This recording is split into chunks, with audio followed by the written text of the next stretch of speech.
जय Hind students. I am Prathamesh Ranjani और मैं आप सभी का डिफेंस वाला के इस अमेजिंग प्लेटफॉर्म पे बहुत बहुत स्वागत करता हूं। आई होप आप सभी की प्रिपरेशन बहुत अच्छी चल रही होगी। देखिए, एक चीज का ध्यान रखिएगा कि आप किसी भी एग्जामिनेशन की अगर प्रिपरेशन करते हैं, कोई भी कॉम्पिटेटिव एग्जाम है, चाहे एनडीए है, सीडीएस है, कोई भी एग्जामिनेशन है, आपकी कंसिस्टेंसी उसमें लगातार बनी रहनी चाहिए। बिकॉज कंसिस्टेंसी इसमें बहुत ज्यादा मैटर करती है। नोटिफिकेशन आएगा, उसके बाद हम तैयारी करेंगे, उसके बाद हम प्रिपरेशन करेंगे, उससे काम नहीं चलता है। बिकॉज किसी भी एग्जामिनेशन को क्रैक करने का सबसे अच्छा तरीका यह होता है कि आपने कितनी बार उस सिलेबस को रिवाइज कर लिया है। तो ये बात समझिएगा मेरी, ज्यादा से ज्यादा पीवाईक्यूज को लगाइए, ज्यादा से ज्यादा एमसीक्यूज को लगाइए और हर टॉपिक की क्लैरिटी रखिए और अभी से प्रिपरेशन करिए ताकि एग्जामिनेशन के टाइम तक आप पूरे सिलेबस को कवर भी कर लें और आपका सही तरीके से रिवीजन भी हो जाए। चलिए आज का टॉपिक स्टार्ट करते हैं। आज पॉलिटी का एक बहुत छोटा सा टॉपिक हम पढ़ने वाले हैं। टॉपिक छोटा है बट बहुत ज्यादा इंपॉर्टेंट है। टॉपिक का नाम है फंडामेंटल ड्यूटीज, मतलब हमारे मौलिक कर्तव्य। फंडामेंटल ड्यूटीज एक ऐसा टॉपिक है जिससे जनरली एग्जामिनेशंस के अंदर क्वेश्चन पूछे जाते हैं। कई बार होता यह है कि क्वेश्चन डायरेक्टली पूछ लिए जाते हैं कि कौन से अमेंडमेंट के थ्रू फंडामेंटल ड्यूटी को लाया गया था, और कई बार होता यह है कि इनडायरेक्टली भी क्वेश्चंस पूछे जाते हैं, जिसके लिए जितनी भी हमारी फंडामेंटल ड्यूटीज है, जैसे कि आज हमारी 11 फंडामेंटल ड्यूटीज हैं, उन ड्यूटीज को समझना बहुत ज्यादा जरूरी है। तो आज के लेक्चर में हम वही सारी चीजें करेंगे। फंडामेंटल ड्यूटीज क्या होती है, कैसे बनी, क्यों इनको लाने की जरूरत पड़ी, उसके बारे में हम समझेंगे। साथ ही साथ फंडामेंटल ड्यूटी के बाद हम कुछ एमसीक्यूज भी लगाएंगे। एमसीक्यूज लगाना इसलिए जरूरी होता है ताकि जो भी टॉपिक आपने पढ़ा है उस टॉपिक में आपको कितनी चीजें समझ में आई है, वो टॉपिक कितना समझ में आ गया है, ये आपको भी पता लग जाए। बिकॉज किसी भी टॉपिक को पढ़ने का तरीका यही होता है कि आप उसके बेसिक्स को बहुत अच्छे से समझिए, और अगर आपने किसी टॉपिक को कवर कर लिया है, इसका मतलब सीधा सीधा ये होता है कि उस टॉपिक से अब अगर किसी भी प्रकार का कोई भी प्रश्न आता है, कोई भी क्वेश्चन आता है, तो आप उसे बहुत ही आसानी से सॉल्व कर देंगे। चलिए स्टार्ट करते हैं हमारा लेक्चर। अब सबसे पहली बात, फंडामेंटल ड्यूटीज होती क्या है, मौलिक कर्तव्य क्या होते हैं। देखिए, देश में रहते हुए हमारे देश ने हमें बहुत सारे मौलिक अधिकार दिए हैं, मतलब फंडामेंटल राइट्स दिए, और हमारा भी अपने देश के प्रति कुछ कर्तव्य बनता है, कुछ ड्यूटीज बनती है। हालांकि जितनी भी फंडामेंटल ड्यूटीज है ये फोर्सेबल नहीं होती है कि आपने अगर फंडामेंटल ड्यूटीज को फॉलो नहीं करा तो आपको पनिशमेंट दी जाएगी, जस्टिसेबल भी नहीं होती है। पर फंडामेंटल ड्यूटीज जो है वो एक काइंड ऑफ मॉरल रिस्पॉन्सिबिलिटी है हम सभी के ऊपर, जो कि हमारे देश के लिए है। अब जब संविधान का निर्माण हुआ, जब संविधान बनकर तैयार हो गया, यहां पर पूरे देश में संविधान लागू हो गया था 26 जनवरी 1950 को। उस समय संविधान के अंदर एक प्रियम्बल था, 395 आर्टिकल्स थे और साथ ही साथ 8 शेड्यूल्स भी थे। पर उस समय पर संविधान में फंडामेंटल ड्यूटीज नहीं थी। फंडामेंटल राइट्स तो थे, मौलिक अधिकार तो थे लोगों के, पर फंडामेंटल ड्यूटीज वहां पर नहीं थी, मतलब मौलिक कर्तव्य नहीं थे। और इसी चीज को लेकर काफी लंबे समय तक बहस भी चलती रही और कई बार यह विवाद भी उत्पन्न हुआ कि क्या मौलिक अधिकारों के साथ साथ मौलिक कर्तव्यों को संविधान में नहीं लेकर आना चाहिए, और कई बार इस पर बहस भी हुई। संविधान सभा की बैठक के अंदर भी इस पर काफी बात हुई और इसी चीज को ध्यान में रखते हुए डीपीएसपी को इंक्लूड किया गया, directive principle of state policies. पर ये डीपीएसपी सिर्फ स्टेट्स के लिए गाइडेंस थे, ये नॉर्मल सिटीजन को गाइड नहीं कर रहे थे। डीपीएसपी जब हम आगे पढ़ेंगे तो आप देखेंगे, डीपीएसपी बेसिकली वो प्रिंसिपल्स होते हैं, वो सेट ऑफ प्रिंसिपल्स होते हैं कि जब भी केंद्र सरकारें या राज्य सरकारें कोई भी रूल बनाती है, रेगुलेशन बनाती है, किसी भी बिल को पास करती है, उनके लिए डायरेक्शंस होते हैं एक वेलफेयर स्टेट बनाने के लिए। साथ ही साथ किस तरीके से उनको काम करना है, किस तरीके से डिसीजंस लेने हैं, ये सारी की सारी चीजें जो है वो डीपीएसपी कहीं ना कहीं इंडिकेट करता है। बिकॉज डीपीएसपी का जो मेन मोटिव होता है वो होता है वेलफेयर स्टेट। पर डीपीएसपी के अंदर स्टेट्स को डायरेक्शन देने की बात की गई थी, स्टेट्स को गाइड किया गया था। सिटीजन्स के कि भी कहीं पर भी सिटीजन्स की ड्यूटी के बारे में उल्लेख नहीं था कि सिटीजन्स की उनके नेशन के लिए क्या ड्यूटी है, और इसी बात को ध्यान में रखते हुए यहां पर फंडामेंटल ड्यूटीज को इंक्लूड किया गया। देखिए, यहां पर पहला बार लिखा हुआ है कि जब संविधान कमेंसमेंट में आया था, जब पूरे देश में संविधान लागू हुआ 1950 के अंदर, उस समय पर फंडामेंटल ड्यूटीज नहीं थी संविधान के अंदर। फंडामेंटल राइट्स दिए गए थे लोगों को, बट फंडामेंटल ड्यूटीज नहीं थी। इसके बाद समय के साथ साथ चीजें चेंज होती गई और एक ऐसा समय आया, इमरजेंसी का समय, 1975 से 1977 की मैं बात कर रहा हूं। उस समय पर यह लगा कि अब फंडामेंटल ड्यूटीज को लेकर आना बहुत ज्यादा जरूरी है। अब यहां पर महात्मा गांधी जी ने फंडामेंटल ड्यूटीज के बारे में एक बात कही थी, we must focus on duties and right would take care of themselves. हमें ड्यूटीज के बारे में ध्यान रखना है तो आपके जो राइट्स है वो ऑटोमेटिकली टेक केयर कर ली जाएंगे। ये चीज कही थी महात्मा गांधी जी ने। अब तो बात ये आती है कि फंडामेंटल ड्यूटीज होनी क्यों चाहिए, मौलिक कर्तव्य जैसी चीज क्यों होनी चाहिए। देखिए सिंपल सी बात है, हम जिस देश में रहते हैं उस देश के प्रति हमारी, आपकी, मेरी, सभी की कोई ना कोई जिम्मेदारी है, कोई ना कोई जवाबदेही है।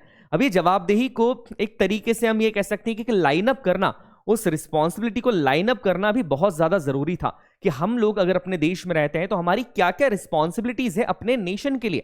बिकॉज इस नेशन ने हमें सब कुछ दिया है, हम यहाँ पर पैदा हुए हैं, यहाँ जॉब करते हैं, यहाँ से पैसा कमाते हैं, अपने कैरियर को बिल्ड करते हैं, तो हमारी भी अपने देश के प्रति कोई जिम्मेदारी होती है। यही चीज को ध्यान में रखते हुए कि लोगों को अपनी रिस्पॉन्सिबिलिटी का एहसास हो, फंडामेंटल ड्यूटीज को इंट्रोड्यूस किया गया था। जैसे आप यहां पर देखेंगे, originally constitution incorporated the duties of the state, मतलब शुरुआत में संविधान में सिर्फ स्टेट्स की ड्यूटी के बारे में कहा गया था, दैट मींस डीपीएसपी के बारे में कहा गया था, सिटीजन्स की ड्यूटीज के बारे में नहीं किया कहा गया था, सिटीजन्स के कर्तव्य के बारे में नहीं कहा गया था, जैसे कि मैंने आपको बताया। इसके बाद पहली बार 1975-1977 जब हम इमरजेंसी की बात कर रहे हैं, इंदिरा गांधी जी के टाइम की ये बात है, उस समय पर ये जरूरत महसूस हुई कि देश के अंदर फंडामेंटल ड्यूटीज होना बहुत ज्यादा जरूरी है, ताकि देश के लोगों को अपनी एक रिस्पॉन्सिबिलिटी याद रहे कि उनकी देश के प्रति जिम्मेदारी क्या है, रिस्पॉन्सिबिलिटी क्या है। और इसी चीज को देखते हुए हम यहां पर देखेंगे कि 1976 के अंदर एक कमिटी बिठाई गई और उस कमिटी ने अपने रिकमेंडेशंस दिए। उस कमिटी के अगर मैं नाम की बात करूं उससे पहले मैं आपको बताना चाहूंगा कि फंडामेंटल ड्यूटीज, ये जो कॉन्सेप्ट है, मौलिक कर्तव्य का कॉन्सेप्ट, ये हमने यूएसएसआर से लिया है, मतलब सोवियत संघ से लिया है, जिसे आज हम रशिया के नाम से जानते हैं। क्योंकि ये क्वेश्चन कई बार पूछा गया है, बोरोइंग फीचर्स के अंदर भी आता है कि फंडामेंटल ड्यूटीज का कॉन्सेप्ट कहां से लिया गया है। तो फंडामेंटल ड्यूटी का जो कॉन्सेप्ट है वो यूएसएसआर के संविधान से लिया गया है। अब बात करते हैं कि हमारे देश में फंडामेंटल ड्यूटीज आई कैसे। इमरजेंसी के टाइम पर यह लगने लगा कि देश के लोगों के प्रति या देश के लोगों की देश के प्रति कुछ जिम्मेदारी है, और उसी जिम्मेदारी के लिए फंडामेंटल ड्यूटीज देश में किस तरीके की होगी, कौन कौन से ड्यूटीज होना चाहिए, इसके लिए एक कमिटी का गठन किया गया। इस कमिटी के चेयरमैन थे सरदार स्वर्ण सिंह जी, इसलिए इस कमिटी का नाम भी रखा गया सरदार स्वर्ण सिंह कमिटी। इस कमिटी ने अपनी रिकमेंडेशन दी और 1976 के अंदर कमिटी ने अपनी रिकमेंडेशन दी, और इन रिकमेंडेशन के बेस के ऊपर ही भारतीय संविधान के अंदर फंडामेंटल ड्यूटीज को ऐड किया गया। देखिए, इस कमिटी ने अपनी जो रिकमेंडेशंस दी थी, उस रिकमेंडेशन के अंदर इन्होंने 8 फंडामेंटल ड्यूटीज सजेस्ट करी थी। इन्होंने कहा था कि हमारे देश में 8 फंडामेंटल ड्यूटीज होनी चाहिए। याद रखिएगा, सरदार स्वर्ण सिंह कमेटी नाम है जिस कमेटी के रिकमेंडेशन पर फंडामेंटल ड्यूटीज आई है। इस कमेटी ने अपनी जब रिकमेंडेशन दी थी तो इन्होंने कितनी ड्यूटीज के बारे में बात करी थी?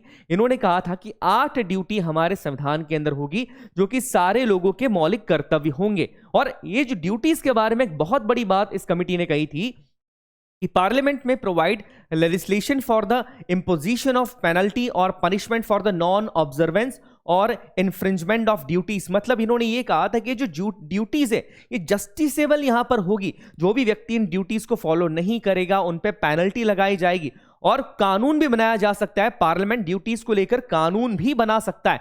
मतलब सीधी सीधी बात, उन्होंने ये कहा था कि ड्यूटीज को जस्टिसेबल बना दिया जाए ताकि जितने भी लोग हमारे देश में हैं वो इन ड्यूटीज को फॉलो करने के लिए बाध्य हों। अदरवाइज क्या होगा कि ड्यूटीज को अगर जस्टिसेबल नहीं बनाया गया तो लोगों को ये लगेगा कि जस्टिसेबल तो है नहीं, स्टेट्स इन्हें इन्फोर्स नहीं कर सकते हैं, तो ड्यूटीज को फॉलो किया ही क्यों जाए। ये बात स्वर्ण सिंह कमेटी को पता थी, इसीलिए अपने रिकमेंडेशन में उन्होंने ये कहा कि ड्यूटीज जस्टिसेबल होनी चाहिए। जो भी व्यक्ति इन ड्यूटीज का पालन नहीं करेगा, इन्फ्रिंजमेंट करेगा, उसे पनिशमेंट दी जाएगी। और पार्लियामेंट के पास भी ये पावर होना चाहिए कि ड्यूटीज को लेकर, ड्यूटीज की पेनल्टी को लेकर, कि अगर इस ड्यूटी को नहीं माना तो इतनी पेनल्टी लगेगी, इस तरह के कानून बनाने का पावर पार्लियामेंट के पास होना चाहिए। हालांकि इन रिकमेंडेशंस को नहीं माना गया। ये रिकमेंडेशन तो मान ली गई कि फंडामेंटल ड्यूटीज होगी, कुछ ड्यूटीज को लिया भी गया 8 में से, पर यह चीज नहीं मानी गई कि फंडामेंटल ड्यूटीज जस्टिसेबल होगी और इन्फोर्सेबल बाय लॉ होगी, कि कानून के द्वारा वो इंपोज की जा सकती है। अब इसके बाद इसमें कुछ और ड्यूटीज की बात कही गई थी, जैसे कि paying tax and voting in elections. इसको भी ड्यूटी में इंक्लूड करने की बात कही थी कि टैक्स का पेमेंट करना, इलेक्शन के टाइम पे वोट देना, इसे भी फंडामेंटल ड्यूटीज में ऐड किया जाए। बट रिकमेंडेशन को नहीं माना गया और इन दोनों को भी फंडामेंटल ड्यूटीज में ऐड नहीं किया गया। ऐसा नहीं किया कि सरदार स्वर्ण सिंह कमेटी ने जो रिकमेंडेशन दी थी सारी रिकमेंडेशन को नकार दिया गया। कुछ रिकमेंडेशंस को माना गया और कुछ रिकमेंडेशंस को नहीं माना गया।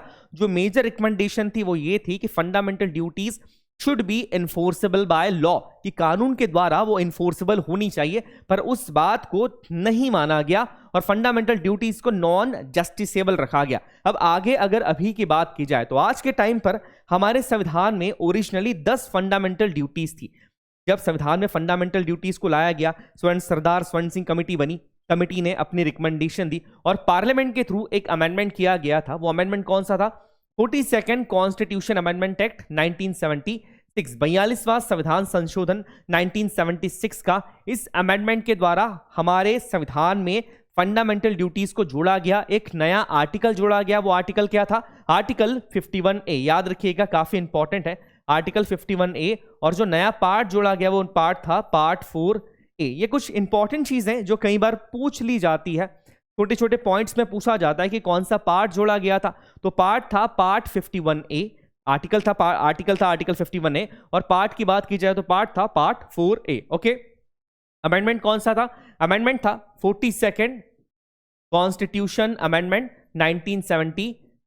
इस अमेंडमेंट को मिनी कॉन्स्टिट्यूशन के नाम से भी जाना जाता है, लघु संविधान के नाम से भी जाना जाता है। आज की अगर हम बात करें तो आज हमारे संविधान के अंदर कितनी हमारी फंडामेंटल ड्यूटीज है?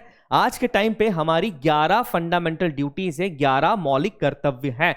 ओरिजिनली कितने थे? ओरिजिनली थे 10।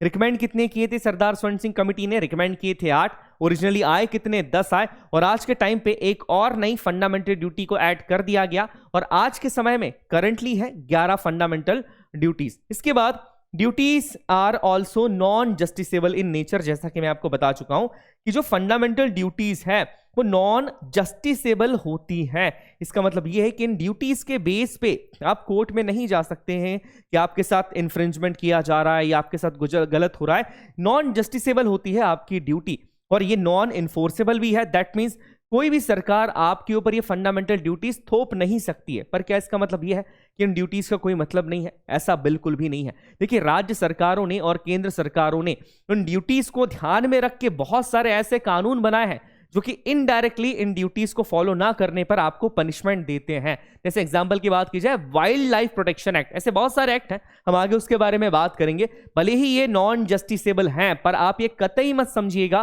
कि फंडामेंटल ड्यूटीज नहीं फॉलो करने पर कोई भी सजा नहीं होगी। फंडामेंटल ड्यूटीज को आपने फॉलो नहीं करा है, बट फंडामेंटल ड्यूटीज को ध्यान में रख के जो भी कानून बनाए गए हैं उन कानूनों को पालन करना आपके लिए बहुत जरूरी होता है। जो भी एक्ट्स बनाए गए हैं उन एक्ट्स का पालन करना बहुत जरूरी है। चलिए आगे देखते हैं। आगे बात की जाए, ड्यूटीज आर नॉन इन्फोर्सेबल। जैसा कि हम बता चुके हैं कि नॉन इन्फोर्सेबल है, नॉन जस्टिसेबल है ये, और parliament can implement them with legislative enactment. जैसा कि मैंने आपको बताया कि पार्लियामेंट इन्हें इंप्लीमेंट करवा सकती है। कैसे करवा सकती है? पार्लियामेंट इन्हें इनेक्ट करवा सकती है अलग से कानून बना के, अलग से एक्ट बना के। जैसे अगर वाइल्ड लाइफ का प्रोटेक्शन करना है तो उसके लिए पार्लियामेंट ने क्या करा? वाइल्ड लाइफ प्रोटेक्शन एक्ट बना दिया है। तो पार्लियामेंट के पास से पावर तो है कि वो इन ड्यूटीज को फॉलो करवा सकती है, पर डायरेक्टली इन फंडामेंटल ड्यूटीज के बेस पे नहीं करवा सकती है। इन ड्यूटीज से रिलेटेड वो कानून बना सकती है और उन कानूनों के बेस के ऊपर, उन एक्ट्स के बेस के ऊपर इन ड्यूटीज को फॉलो करवा सकती है। सीधी सीधी बात यह। इसके बाद duties are applicable only to the citizens of India. ये याद रखिएगा कि हमारे देश में जो फंडामेंटल राइट्स है, कुछ फंडामेंटल राइट्स सिर्फ सिटीजन ऑफ इंडिया के लिए होते हैं, कुछ फंडामेंटल राइट्स ऐसे हैं जो सभी के लिए हैं, जो फॉरेनर्स हमारी कंट्री में आते हैं उनके लिए भी होते हैं। पर फंडामेंटल ड्यूटीज सिर्फ और सिर्फ भारतीयों के ऊपर ही लागू होती है। ये सिर्फ और सिर्फ भारतीयों के लिए ही है। ये इंपॉर्टेंट चीज है, इसे नोट करके रखिएगा। Citizens currently we have 11 duties, जैसा कि मैं आपको बता चुका हूं, और एक नया पार्ट ऐड किया गया था। पार्ट कौन सा था? पार्ट 4A, और नया आर्टिकल ऐड किया गया था आर्टिकल 51A। तो ये कहानी थी फंडामेंटल ड्यूटीज के पीछे कि किस तरीके से फंडामेंटल ड्यूटीज को इनकॉर्पोरेट किया गया, कौन सा आर्टिकल उसमें जोड़ा गया, कौन सा पार्ट उसमें जोड़ा गया, और नई ड्यूटीज को लगातार जोड़ा गया। और लास्ट ड्यूटी कौन सी थी? 11 फंडामेंटल ड्यूटी थी, जिसके बारे में हम आगे बात करेंगे। चलिए नेक्स्ट देखते हैं पॉइंट क्या है।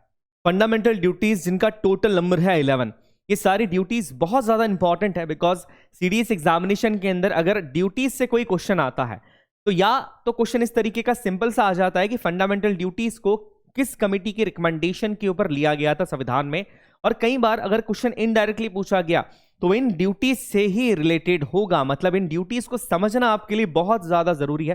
टोटल 11 ड्यूटीज है और इन ड्यूटीज को समझना सिर्फ अपने एग्जामिनेशन पॉइंट ऑफ व्यू से जरूरी नहीं है। देखिए, हम सभी भारत के नागरिक हैं। अगर हमें अपने मौलिक कर्तव्यों के बारे में ही पता नहीं होगा तो हम कैसे एक अच्छे नागरिक बन सकते हैं। दैट्स वाई हमारे फंडामेंटल राइट्स के साथ साथ हमें फंडामेंटल ड्यूटीज का ज्ञान होना भी बहुत ज्यादा जरूरी है।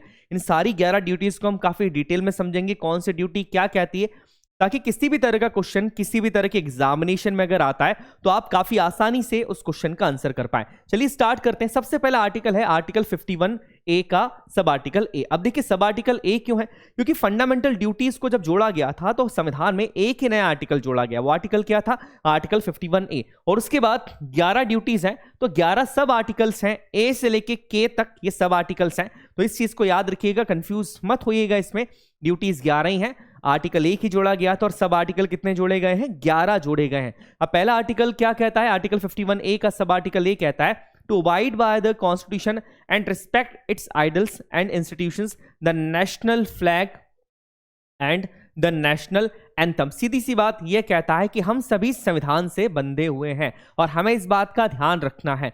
संविधान के अंदर जितने भी इंस्टीट्यूशंस के बारे में बताया गया है, जैसे यहाँ पर लोकसभा पार्लियामेंट की बात की जा रही है, राज्यसभा की बात की जा रही है, यहाँ पर पद की भी बात की जा रही है, राष्ट्रपति, उपराष्ट्रपति, इन सभी पदों की गरिमा हमें बनाए रखनी है, इनकी रिस्पेक्ट करनी है। हमें नेशनल फ्लैग की रिस्पेक्ट करनी है, नेशनल एंथम की हमें रिस्पेक्ट करनी है, और जितने भी हमारे आइडल्स हैं हमारे संविधान में, हमारे कॉन्स्टिट्यूशन में जितनी भी चीजें दे के रखी हैं, हमें उन सभी का सम्मान करना है। अब ये पॉइंट इसलिए भी जरूरी हो जाता है कि हमारे देश में जो चीज सर्वोच्च है, जो सुप्रीम है, वो क्या है? वो है हमारे देश का संविधान।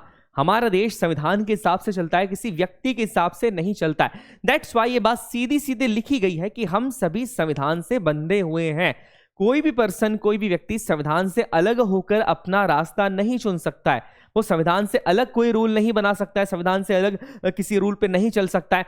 उसी तरीके से संविधान के अंदर जितने इंस्टीट्यूशंस के बारे में बताया गया है उनकी भी रिस्पेक्ट हमें करनी है। साथ ही साथ हमारे नेशनल फ्लैग और नेशनल एंथम, इन दोनों की रिस्पेक्ट हमें करनी है। अब देखिए, यहां पर आपने फ्लैग कोड के बारे में सुना होगा कि फ्लैग कोड बनाया गया है, फ्लैग का आकार किस तरीके का होना चाहिए, उससे किस तरीके से फहराया जा सकता है। तो ये कानून इसको लेकर भी बनाए गए हैं। नेशनल ऑनर एक्ट की बात की जाए, उस तरह के कानून भी बनाए गए हैं इस ड्यूटी को लेकर। तो ये चीजें काफी इंपॉर्टेंट हो जाती हैं कि अगर यहां पर सिर्फ लिखा है कि आपको संविधान का पालन तो करना ही है, संविधान की रिस्पेक्ट करनी है, नेशनल एंथम की रिस्पेक्ट करनी है, नेशनल फ्लैग की रिस्पेक्ट करनी है, तो सिर्फ ये आपकी फंडामेंटल ड्यूटी नहीं है।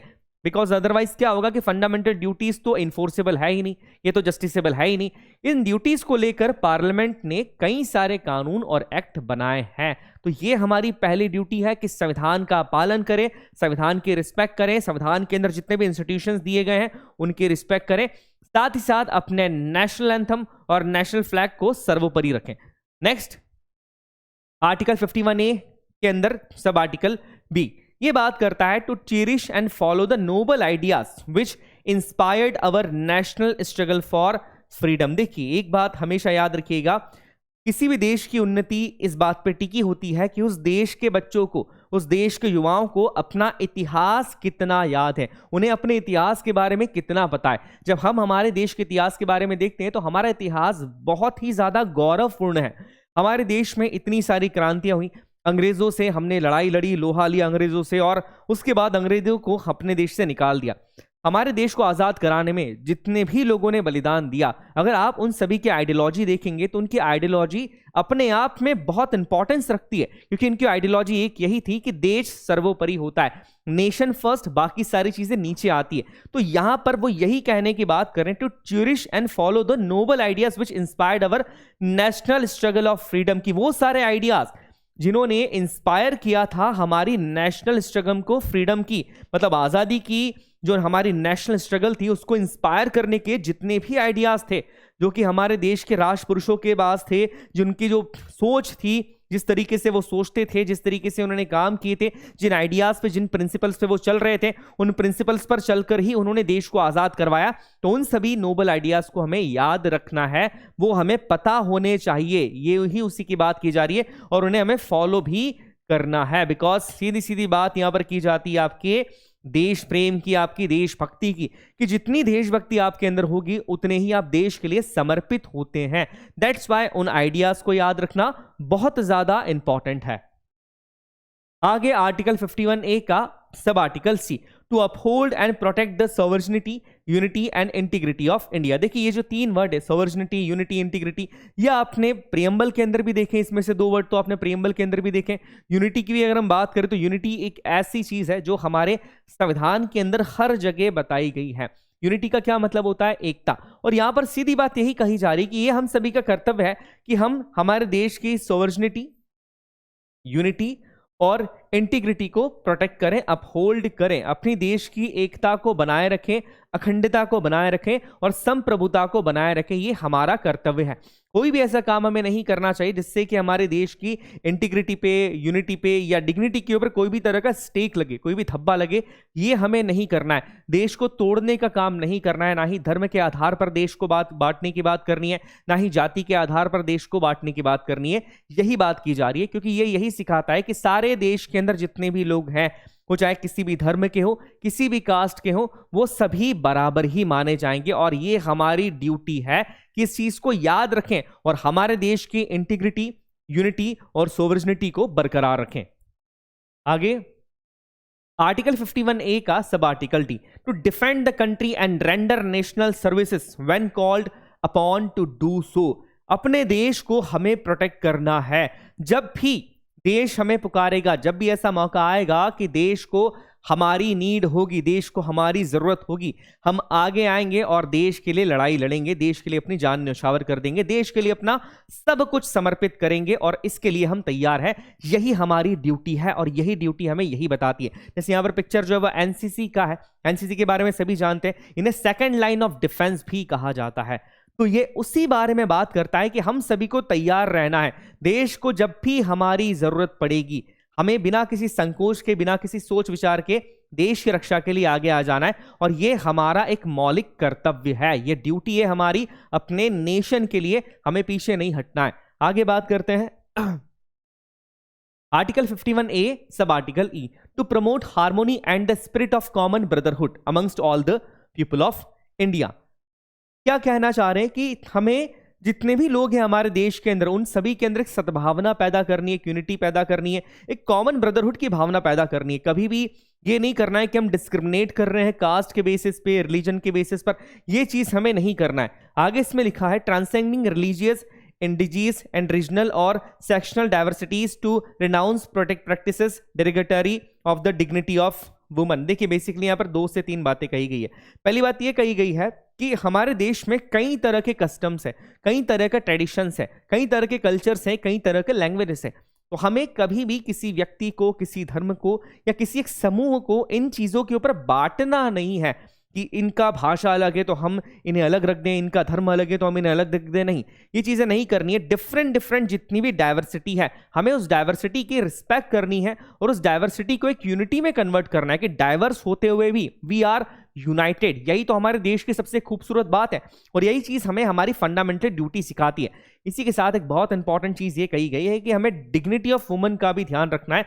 ऐसी कोई भी प्रैक्टिस नहीं करनी है, ऐसी कोई भी रिलीजियस प्रैक्टिस की बात कर ली जाए या ऐसी कोई भी कल्चरल प्रैक्टिस की बात कर ली जाए, ऐसी कोई भी प्रैक्टिस नहीं करनी है जो कि वुमन की डिग्निटी को हैम्पर करती है किसी भी तरीके से।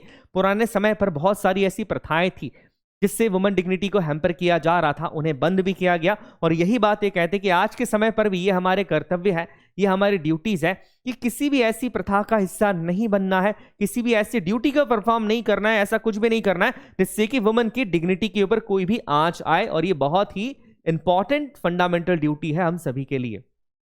Next article 51A sub article F, to value and preserve the rich heritage of our composite culture. काफी आसान है। हमारा जो कंपोजिट कल्चर है, हमारी जो रिच हेरिटेज है, हमारी जो संस्कृति है, उसकी जो वैल्यू है उसे प्रिजर्व करके रखना है, ये हम सभी का कर्तव्य है। उसे नीची निगाहों से नहीं देखना है। कई बार ये होता है कि हमारे कल्चर को ये माना जाता है कि ये ओल्ड एज कल्चर है, नया कल्चर कुछ और है। ये आपको नहीं करना है, ये हमारी ड्यूटी हमें सिखाती है। हमारा जो भी कल्चर रहा है, जो भी संस्कृति हमारी रही है हजारों सालों से, उन सारी संस्कृति को हमें प्रिजर्व करके रखना है, उसकी रिस्पेक्ट करनी है, उस कल्चर को आगे बढ़ाना है कि आपका जो भी कल्चर था, आपके पूर्वजों का जो भी कल्चर था, आप उसे आगे बढ़ाइए, बिकॉज वो कल्चर हमारे देश का कल्चर है और आने वाली पीढ़ी उस कल्चर को समझे, आने वाली पीढ़ी को उस कल्चर के ऊपर गर्व होना चाहिए। यही बात इसमें सिखाई जाती है और ये हमारी ड्यूटी भी है कि हम अपनी वैल्यूज को, रिच हेरिटेज को, रिच कल्चर को प्रिजर्व करके रखें। Next, article 51A sub article G, to value, protect and improve the national environment including forest, lakes, rivers and wild life and to have compassion for the living creature. ये बहुत important है। Important इसलिए क्योंकि इसी को लेकर wild life act बनाया गया है, फॉरेस्ट प्रोटेक्शन एक्ट बनाए गए हैं। बेसिकली ड्यूटी ये कहती है कि हम सभी को प्रोटेक्ट करना है, इंप्रूव करना है अपने नेचुरल एनवायरनमेंट को। रिवर्स हो गए हैं, फॉरेस्ट हो गए हैं, वाइल्ड लाइफ एनिमल्स हो गए, इनको प्रोटेक्ट करना है, इन्हें हार्म नहीं करना है, इन्हें नुकसान नहीं पहुंचाना है। जितने भी लिविंग क्रीचर्स हैं उनकी वैल्यू करना है, ये इसी की बात करती है। साथ ही साथ यहां पर नेचुरल अगर बात की जाए कि नेचुरल हमारे जो फॉरेस्ट हैं, लेक्स हैं, रिवर्स हैं, वाइल्ड लाइफ है, इन सभी के प्रति हमारा जो नजरिया है वो पॉजिटिव होना चाहिए। खराब नहीं करना है कि आप नदी में जा रहे हैं, नदियों को दूषित कर रहे हैं, जंगल में जा रहे हैं, जंगल को आपने काट दिया है, जंगल को आप खराब कर रहे हैं, जंगल में जा रहे हैं आप प्लास्टिक के पैकेट्स फेंक कर आ रहे हैं, जंगली जानवरों को आप हैम्पर कर रहे हैं, उन्हें परेशान कर रहे हैं, उन्हें मार रहे हैं। ये नहीं करना है, आपको उन्हें प्रोटेक्ट करना है, ये आपकी ड्यूटी है। और आर्टिकल 51A सब आर्टिकल जी इसी के बारे में बात करता है। Next, article 51A sub article H, to develop the scientific temper, humanism and spirit of inquiry and reform. देखिए यहां पर बेसिकली बात की जा रही है साइंटिफिक टेम्पर की। साइंटिफिक टेम्पर का क्या मतलब होता है? ये आर्टिकल या ये ड्यूटी ये कहती है कि आप जिस भी इन्वायरमेंट के अंदर है, आपके अंदर एक सेंस ऑफ इंक्वायरी होना चाहिए। सेंस ऑफ इंक्वायरी का मतलब होता है कि अगर कोई चीज हो रही है तो वो क्यों हुई, उसके पीछे का रीजन क्या है, आपको जिज्ञासु होना है। बिकॉज जब आपके मन में जिज्ञासा होती है तभी आप नई चीजों को सीख सकते हैं, आपके मन में जानने की इच्छा होनी चाहिए। और ये उसी की बात करते हैं कि हमें किसी ऐसी बात पर भरोसा नहीं करना चाहिए जिसका कोई तुक ही नहीं है, जो कि कोई ऐसी प्रैक्टिस थी या कोई ऐसी चीज है जो कि सही नहीं है। तो यहां पर सीधी सीधी बात की जाती है कि आपको एक साइंटिफिक टेम्पर रखना है, एक सेंस ऑफ इंक्वायरी आपके अंदर होनी चाहिए, स्पिरिट ऑफ इंक्वायरी आपके अंदर होनी चाहिए, ताकि आपका ओवरऑल डेवलपमेंट हो और आपको आपका जो नजरिया है चीजों को देखने का, दूसरी बातों को देखने का, किसी कस्टम को देखने का, वो नजरिया थोड़ा सा चेंज हो। एक साइंटिफिक मैनर के अंदर आपको इन सारी चीजों को देखना है, इसी की बात यहां पर की जा रही है। ओवरऑल ये जो ड्यूटी है वो अपने आप को डेवलप करने के बारे में थोड़ी सी ज्यादा है, क्योंकि जब आपके माइंड में एक साइंटिफिक टेम्पर डेवलप होता है तो आपका डेवलपमेंट धीरे धीरे होना शुरू हो जाता है। आगे हम बात करते हैं article 51A sub article I, to safeguard public property and to abjure violence.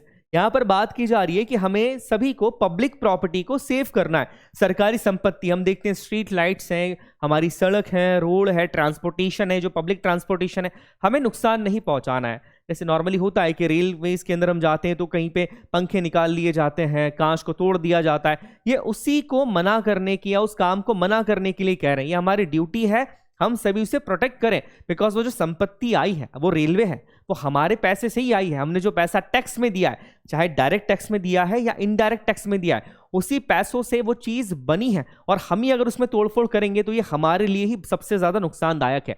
और इसी की बात की गई है कि जितने भी लोग हमारे देश में, सभी का ये कर्तव्य है कि पहली बात, जितनी भी पब्लिक प्रॉपर्टी है वो उसकी सुरक्षा करें, उन्हें नुकसान ना पहुंचाएं और वायलेंस से दूर रहें। दंगे फसाद अगर होते हैं उन सारी चीजों से दूर रखें और पब्लिक प्रॉपर्टी को नुकसान ना पहुंचाएं। ये हम सभी का एक बहुत बड़ा कर्तव्य है। Article 51A sub article J, to strive towards excellence in all spheres of individual and collective activity so that the nation consistently rises to higher levels of endeavor and achievement। यहां पर सीधी बात ये कही गई है कि आपको अपने आप को डेवलप करना है जितना हो सके। आप अपने आप को अलग अलग स्फेयर्स के अंदर डेवलप कीजिए, मतलब आप पढ़िए, लिखिए, आप स्पोर्ट्स के अंदर जाइए, जितने भी जो चीजें आपको ठीक लगती है, जो पॉजिटिव चीजें हैं, आप अपने आप को उसमें डेवलप कीजिए। क्योंकि जब आप डेवलप होते हैं, आप कुछ अचीव करते हैं तो वो देश के लिए अच्छा है, अगर आप एक अच्छे एथलीट बनेंगे तो आप देश का नाम रोशन करेंगे, आप एक अच्छे साइंटिस्ट बनेंगे तो आप देश का नाम रोशन करेंगे, आप एक अच्छे डॉक्टर बनेंगे, इंजीनियर बनेंगे तो भी आप देश का नाम ही रोशन कर रहे हैं। और यही बात हमारी ड्यूटी है कि अपने आप को हमें एक्सीलेंस की तरफ मोड़ना है, हमेशा जितने भी स्फीयर्स ऑफ एक्सीलेंस है उनकी तरफ मोड़ना है, सही बातों की तरफ अपने आप को मोड़ना है, पढ़ाई लिखाई पे ज्यादा ध्यान देना है, बुरी बातों पे ध्यान नहीं देना है। सीधी सीधी बात यही कही जा रही है। अपने आप को उन एक्टिविटीज में इन्वॉल्व कीजिए जिनके अंदर जब आप सफलता हासिल करें तो आपके साथ साथ पूरे देश का नाम भी रोशन हो जाए। क्योंकि सीधी बात यही होती है कि अगर हम सक्सेसफुल होते हैं, हम कहीं पहुंचते हैं, तो कहीं ना कहीं हम अपने देश को भी आगे ले जा रहे हैं पॉजिटिव मैनर के अंदर। तो ये हम सभी का एक कर्तव्य है और आर्टिकल 51A का सब आर्टिकल J में इसी की बात की गई है। आखिरी और सबसे इंपॉर्टेंट मैं इसे ड्यूटी मानूंगा, इंपॉर्टेंट इसलिए मानूंगा because examination point of view से ये ड्यूटी काफी ज्यादा इंपॉर्टेंट है। देखिए यहां पर है, ये जो article 51A sub article K है, ये ऐड किया गया था 86 कॉन्स्टिट्यूशन अमेंडमेंट एक्ट 2002 के द्वारा, 2002 के द्वारा इसे ऐड किया गया था। मतलब 2002 से पहले कितनी ड्यूटीज थी? फंडामेंटल 10 थी। आज के टाइम पे बात की जाए तो आज के टाइम पे टोटल 11 फंडामेंटल ड्यूटीज है और इसे बाद में ऐड किया गया था। अब ये ड्यूटी कहती क्या है? देखिए, the duty of the parent और guardian to provide opportunities for education to his children as the case may be what between the age of 6 and the 14 year. मतलब 6 से 14 साल तक के बच्चों को प्राइमरी एजुकेशन प्रोवाइड करना है। ये ड्यूटी है, ये कर्तव्य है किनका? पेरेंट्स का, जो बच्चों के माता पिता है या जो उनके गार्जियन है, तो उनका ये कर्तव्य है कि 6 से 14 साल तक के बच्चों को एजुकेशन प्रोवाइड की जाए। ये एक फंडामेंटल ड्यूटी है। इसे ऐड किया गया था बाद में। कब ऐड किया गया है? अमेंडमेंट बहुत इंपॉर्टेंट है, याद रखिएगा, 86 कॉन्स्टिट्यूशन अमेंडमेंट एक्ट 2002। इस अमेंडमेंट के द्वारा इस ड्यूटी को ऐड किया गया था और इस स्लाइड से क्वेश्चन आने के चांसेस बने रहते हैं बिकॉज एक इंपॉर्टेंट ड्यूटी है। कहां तक आ गए हम? Article 51A sub article K तक आ गए हैं। तो ये सारी हमारी ड्यूटी थी। अब फंडामेंटल ड्यूटीज इतनी इंपॉर्टेंट क्यों है, ये जानना भी बहुत ज्यादा जरूरी है कि ड्यूटीज के बारे में तो हमने पढ़ लिया, पर ये सारी ड्यूटीज इतनी इंपॉर्टेंट क्यों है। जैसे कुछ पॉइंट्स की हम बात करेंगे यहां पर। पहली बात यहां पर लिखी है कि it serve as a source of inspiration. ये ड्यूटीज एक सोर्स ऑफ इंस्पिरेशन की तरह सर्व करती है। इसका मतलब ये होता है कि जब भी हम इन ड्यूटीज के बारे में पढ़ते हैं, इन ड्यूटीज को ध्यान में रखते हैं, तो हम इंस्पायर होते हैं अपने देश के लिए कुछ करने के लिए। और ये बहुत ज्यादा जरूरी है कि हम सभी के अंदर एक भावना होनी चाहिए कि हाँ, हमें अपने देश के लिए कुछ करना है। और ये जितनी भी ड्यूटीज हैं, ये सारी ड्यूटीज हमें इंस्पायर करती है देश के लिए कुछ नया करने के लिए, देश के लिए कुछ अच्छा करने के लिए। तो पहला पॉइंट यहां पर हो गया है कि the serve as a source of inspiration. ये ड्यूटीज एक इंस्पिरेशन है कि हम देश को आगे बढ़ाएं। इसके बाद it promotes a sense of discipline and commitment. Sense of discipline का क्या मतलब होता है? देखिए, अगर हमें अपने कर्तव्य पता होंगे तो हम डिसिप्लिन में रहेंगे। वो सेंस ऑफ डिसिप्लिन हमारे अंदर होता है। हमें ये ध्यान रखना है कि हमारी अपने देश के प्रति जिम्मेदारी है और किसी भी जिम्मेदारी को पूरा करने का सबसे अच्छा तरीका होता है कि आप उस जिम्मेदारी के लिए डिसिप्लिन्ड हो जाएं।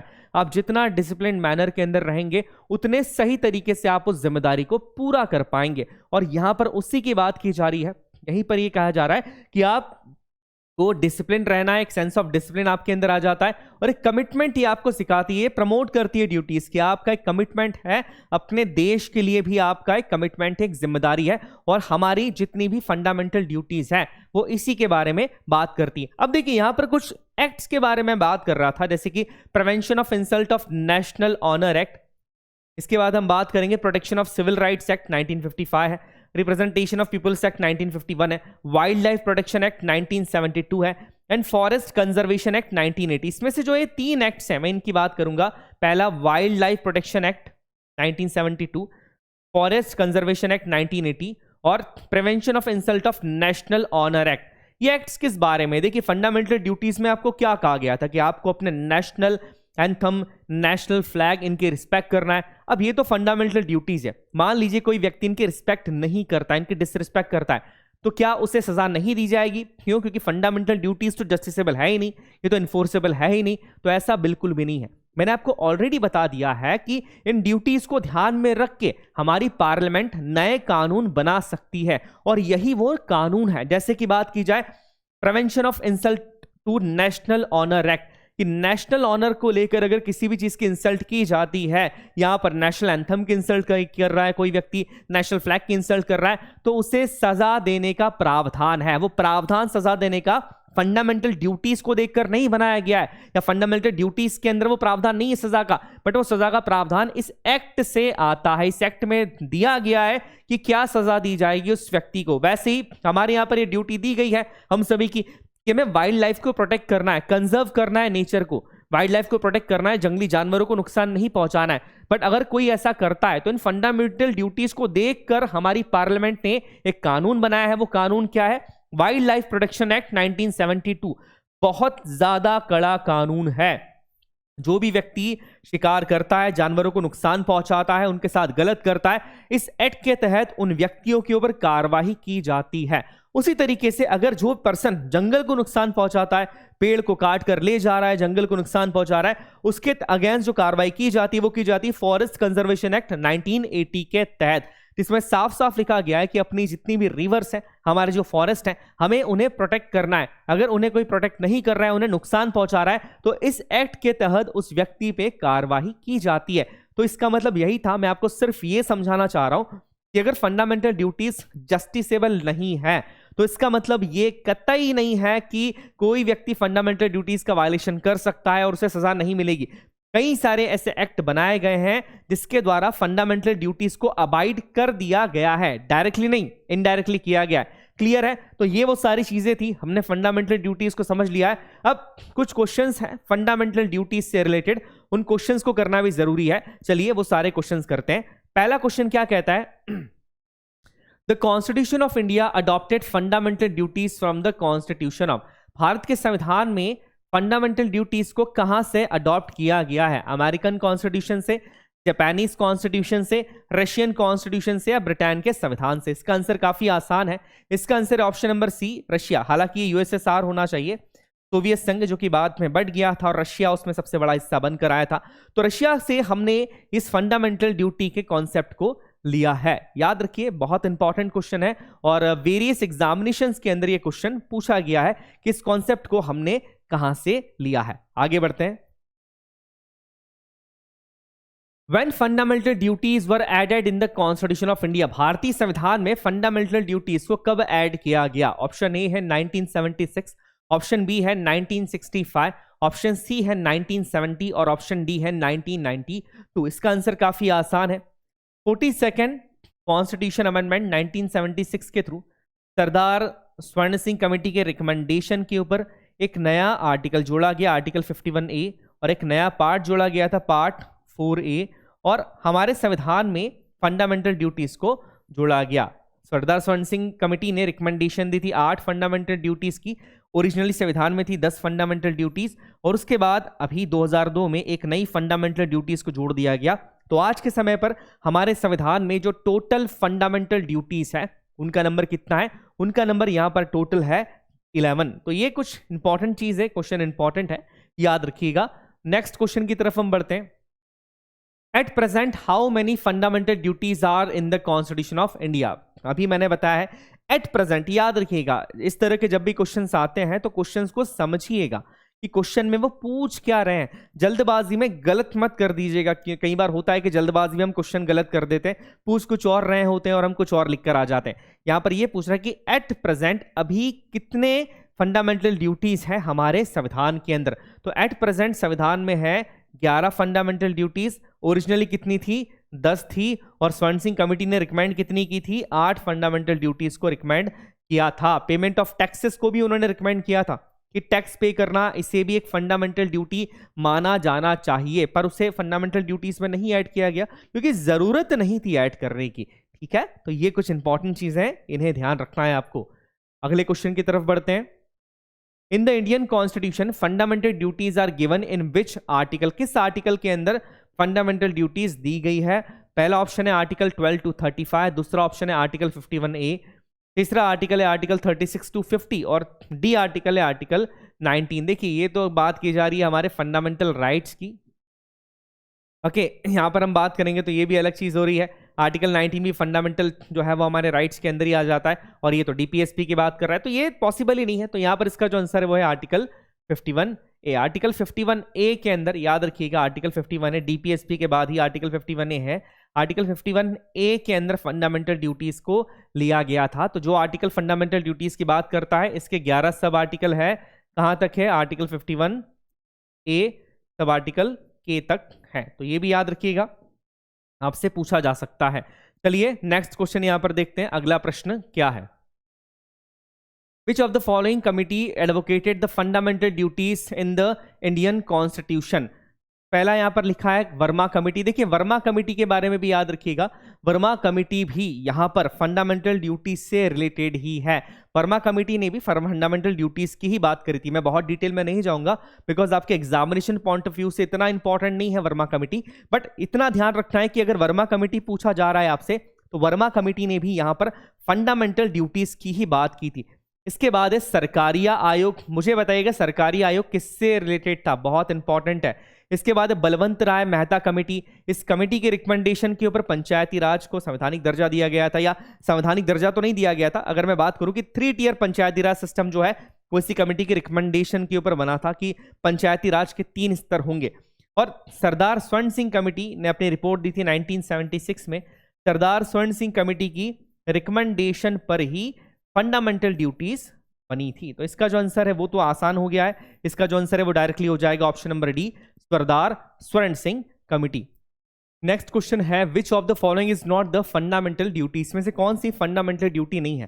पहला है सेफ गार्ड पब्लिक प्रॉपर्टी। जी हाँ, फंडामेंटल ड्यूटी है। नीचे से स्टार्ट करते हैं। To spread brotherhood among the people, हाँ ये भी एक फंडामेंटल ड्यूटी है। To make compulsory education to children of 6 to 14 years, जी हाँ ये भी फंडामेंटल ड्यूटीज है। 86 कॉन्स्टिट्यूशन अमेंडमेंट एक्ट 2002 के द्वारा इस ड्यूटी को ऐड किया गया था। बट यहाँ पर जो बात कही जा रही है to obey the parents, parents की आज्ञा का पालन करना, ये फंडामेंटल ड्यूटी नहीं है। हालांकि आज्ञा का पालन करना चाहिए बट ये फंडामेंटल ड्यूटी के अंदर नहीं आता है। तो इसका जो आंसर हो जाएगा वो होगा option number B, to obey the parents. ये फंडामेंटल ड्यूटी नहीं है।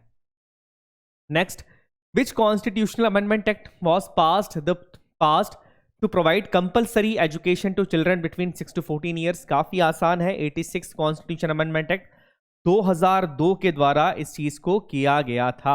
बहुत इंपॉर्टेंट तो है ये, क्योंकि डायरेक्टली अगर क्वेश्चन बना तो इसी क्वेश्चन से बन जाएगा। Next, when was the prevention of insult to national honour act pass? ये क्वेश्चन पूछा गया कि prevention of insult of to national honour act किस साल पास किया गया था, किस साल इसे पास कर दिया गया था? तो इसे पास किया गया था 1971 के अंदर। याद रखिएगा फंडामेंटल ड्यूटीज आने से पहले ही इस तरह के एक्ट बन गए थे। तो फंडामेंटल ड्यूटीज के आने के पहले भी ऐसा नहीं था कि कोई कुछ भी कर सकता था। इस तरह के एक्ट्स मौजूद थे जो कि कानूनी कार्रवाई करते थे। इन एक्ट्स के तहत ही कानूनी कार्रवाई की जाती थी उन लोगों के ऊपर जो कि नेशनल ऑनर की चीजें, हमारी नेशनल एंथम है, नेशनल फ्लैग है, उनकी रिस्पेक्ट नहीं करते थे, उनके अगेंस्ट ये कार्रवाई की जाती थी। इसका आंसर जो होगा ऑप्शन नंबर डी। इसके बाद how many fundamental duties were suggested by स्वर्ण सिंह कमेटी? सरदार स्वर्ण सिंह कमेटी ने कितनी फंडामेंटल ड्यूटीज सजेस्ट की थी? इसका आंसर है 8। इंपॉर्टेंट क्वेश्चन है, ऑप्शन नंबर ए। इसके बाद लागू कितनी हुई? 10, और अभी कितनी है? 11 है टोटल। ये इंपॉर्टेंट चीजें हैं। तो 10, 8 से शुरुआत हुई थी, रिकमेंडात की थी, लागू हुई 10, और आज के टाइम पे है टोटल 11। तो ये टोटल हमारी फंडामेंटल ड्यूटीज थी। एक बार एक क्विक रिवीजन हम कर लेते हैं ताकि आपको सारी चीजें अच्छे से याद रहें कि किस बारे में बात की गई है। फंडामेंटल ड्यूटीज की हम शुरुआत में बात करेंगे कि शुरुआत में फंडामेंटल ड्यूटीज का कॉन्सेप्ट नहीं था इमरजेंसी के टाइम पे। 1975 से लेकर 77 तक ये जो इमरजेंसी वाला पीरियड था, उसके बीच में ही ये एहसास हुआ कि देश में फंडामेंटल ड्यूटीज होना बहुत ज्यादा जरूरी है। इसके बाद एक कमेटी बनाई गई, कमेटी थी सरदार स्वर्ण सिंह कमेटी, और उस कमेटी के रिकमेंडेशन के ऊपर फंडामेंटल ड्यूटीज को भारत के संविधान में जोड़ा गया। हमारी जो फंडामेंटल ड्यूटीज का कॉन्सेप्ट है वो यूएसएसआर के संविधान से इंस्पायर्ड है, मतलब आज का जो रशिया है उसके कॉन्स्टिट्यूशन से ये चीज इंस्पायर थी। सरदार स्वर्ण सिंह कमेटी ने अपनी रिकमेंडेशन दी और रिकमेंडेशन में कहा कि 8 फंडामेंटल ड्यूटीज होना चाहिए। फंडामेंटल ड्यूटीज जस्टिसेबल होनी चाहिए और they should be enforceable by law, कानून के द्वारा इन्हें इन्फोर्स किया जाना चाहिए। जो भी लोग फंडामेंटल ड्यूटीज को फॉलो नहीं करते हैं उन्हें पनिशमेंट दी जानी चाहिए। टैक्स को पे करना और वोट देना, इसे भी फंडामेंटल ड्यूटी में लाने की बेसिकली यहां पर बात की गई थी, बट ऐसा हुआ नहीं। इसके बाद 42nd कॉन्स्टिट्यूशन अमेंडमेंट एक्ट 1976 के थ्रू सर्विसिंग कमेटी के रिकमेंडेशन के ऊपर फंडामेंटल ड्यूटीज को ऐड कर लिया गया, एक नया आर्टिकल जोड़ा गया, आर्टिकल था article 51A।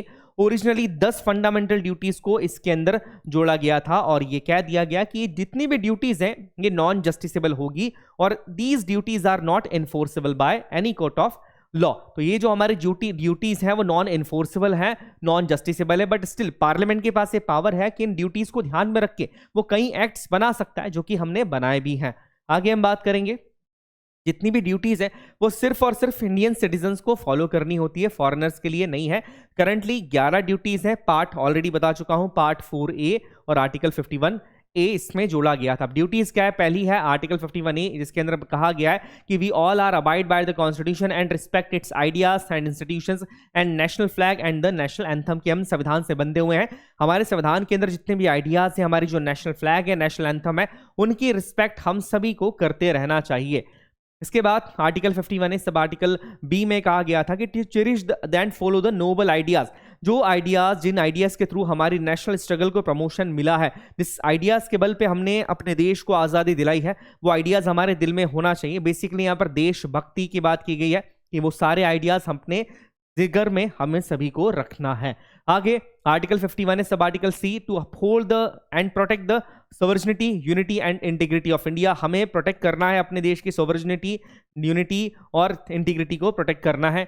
Next article 51A की, जब भी देश हमें पुकारेगा, जब भी देश को हमारी जरूरत होगी, हम देश के लिए आगे आएंगे, देश के लिए हम कुछ भी कर सकते हैं, ये भावना हमने होनी चाहिए और ये हमारी ड्यूटी भी है, हमारा कर्तव्य भी है कि देश को जब भी हमारी जरूरत लगे हमें आगे आना ही है। इसके बाद आर्टिकल 51A की अगर बात की जाए तो ये बेसिकली बात करता है कि लोगों के बीच में हार्मनी हमें लेकर आनी है और कोई भी ऐसी प्रैक्टिस जो कि वुमन की डिग्निटी के ऊपर हार्मफुल है, उस प्रैक्टिस को हमें फॉलो नहीं करना है। ऐसी किसी भी प्रैक्टिस को फॉलो नहीं करना है जो कि वुमन की डिग्निटी को नीचे करती है, डिमिनिश करती है। आगे article 51A sub article F, to value and preserve the rich heritage of our composite culture, हमारा जो कल्चर है देश का उसे प्रिजर्व करना है, हमारी जो लैंग्वेज है, कल्चर है, उनको प्रिजर्व करने की बात की जा रही है, हमारी संस्कृति को हमें याद रखना है, सीधी सीधी बात इसमें ये कही गई है। आगे article 51A sub article G काफी इंपॉर्टेंट है कि हमें अपने इन्वायरमेंट को प्रोटेक्ट करना है, वाइल्ड लाइफ को, वाइल्ड एनिमल्स को, लेक्स को, रिवर्स को गंदा नहीं करना है और इन सभी की रक्षा यहाँ पर करनी है। इसके बाद article 51A sub article H ये बात करता है कि साइंटिफिक टेम्पर हमको मेंटेन करके रखना है, बहुत इंपॉर्टेंट चीज है यहाँ पर। Article 51A sub article I ये कहता है कि हमें पब्लिक प्रॉपर्टी को प्रोटेक्ट करना है, वायलेंस से हमें दूर रहना है। इसके बाद article 51AJ, to strive towards excellence to all spheres, अपने आप को डेवलप करना है ताकि जब हम डेवलप होंगे तो हमारा देश भी ऑटोमेटिकली डेवलप होता जाएगा। देखिए इसके अंदर एक जो आर्टिकल है मैं बता देता हूं, इससे भी क्वेश्चन आपसे पूछा जा सकता है। जब भी आप ये वाला आर्टिकल पढ़ते हैं, आर्टिकल ये हमारा हो गया था, जी बिल्कुल, हाँ जी, इस आर्टिकल की बात कर रहा हूं कि जब भी हमारे कल्चर की बात की जाएगी, हेरिटेज की बात की जाएगी, तो याद रखिएगा कि हमारी जितनी भी स्मारक हैं जो कि हमारे कंट्री की हेरिटेज है, उन्हें भी हमें प्रोटेक्ट करना है। कि हमारे जितने भी स्मारक हैं जो कि काफ़ी पुरानी हैं, इमारतें हैं, किले हैं, जो कि हमारे देश की धरोहर है संस्कृति की, उन्हें भी हमें प्रोटेक्ट करना है। ये आर्टिकल उसकी भी बात करता है, ये छोटा सा पॉइंट था, उसे ऐड कर लीजिएगा। इसके बाद लास्ट में हम बात कर रहे थे, हमारा जो आर्टिकल था वो आता है आर्टिकल 51A सब आर्टिकल के, जो कि जोड़ा गया था संवैधानिक संशोधन 86 कॉन्स्टिट्यूशन अमेंडमेंट एक्ट 2002 के द्वारा, जिसमें कहा गया था कि 6 से 14 साल तक के बच्चों को कंपलसरी एजुकेशन दी जाने चाहिए, ये उनके गार्जियन और पेरेंट्स की ड्यूटी है। और इसके बाद हमने देखा था कि ये जरूरी क्यों है, हमने कुछ क्वेश्चंस करे और ये क्वेश्चंस काफी इंपॉर्टेंट है, आपको ये क्वेश्चंस लगाने। देखिए अभी आपने फंडामेंटल ड्यूटीज जो कही पढ़ी है, जितनी पढ़ ली है, वो जितने भी क्वेश्चंस अब होंगे फंडामेंटल ड्यूटीज के, अगर आपके एग्जामिनेशन में आएंगे तो आप आसानी से उन क्वेश्चंस को कर लेंगे इस लेक्चर को देखने के बाद। चलिए, तो ये पूरा लेक्चर था, मैं आपसे नेक्स्ट लेक्चर के अंदर मिलता हूं। आप सभी अपना ध्यान रखिएगा, तब तक पढ़ाई करते रहिए, मेहनत करते रहिए, आप एक दिन अपनी मंजिल को जरूर पालेंगे। मैं आपसे बाद में मिलता हूं। जय हिंद, जय भारत।